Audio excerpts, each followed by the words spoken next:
তীব্র গরমে খুলনায় আজও অতিষ্ঠ জনজীবন। সকালে সর্বোচ্চ তাপমাত্রা ৩৩ ডিগ্রি সেলসিয়াস রেকর্ড করেছে স্থানীয় আবহাওয়া অফিস। এ বিষয়ে আরও জানতে খুলনার ময়লাপোতামোড় এলাকায় আছেন সহকর্মী বেল্লাল হোসেন সজল। সরাসরি যাচ্ছি তার কাছে। চৈত্রের শেষে খুলনা অঞ্চলের বিভিন্ন এলাকায় ভ্যাপসা গরমে হাঁসফাঁস অবস্থা, খেটে খাওয়া মানুষের। তীব্র রোদ গরম উপেক্ষা করে কর্মের সন্ধানে সাধারণ মানুষ এবং কর্মজীবী মানুষ তারা কিন্তু পথে নেমেছে। আমরা দেখতে পেরেছি সকাল থেকে যারা কর্মের সন্ধানে বেরোচ্ছে সকলেই কিন্তু কোনো না কোনো ভাবে সূর্যের যে কিরণ সেটিকে কিন্তু অতিক্রম করার চেষ্টা করছে।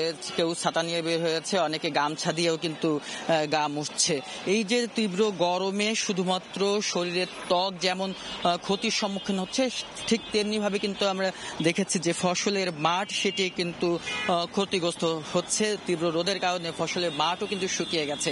আবহাওয়া অফিসের সূত্র বলছে খুলনা অঞ্চলে বর্তমানে মাঝারি যে তাপদাহ সেটি কিন্তু বয়ে যাচ্ছে। খুলনা অঞ্চলে এ মৌসুমে সর্বোচ্চ তাপমাত্রা গতকাল রেকর্ড করা হয়েছে ৩৯.৫।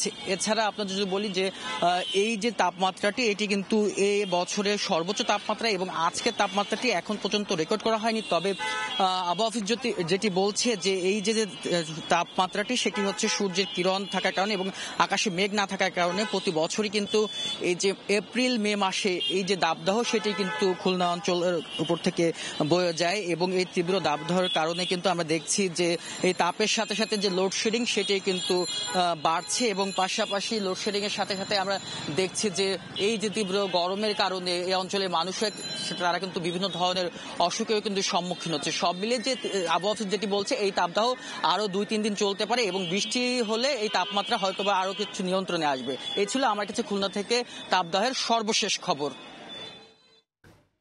এতক্ষণ যুক্ত ছিলাম সরাসরি খুলনায়।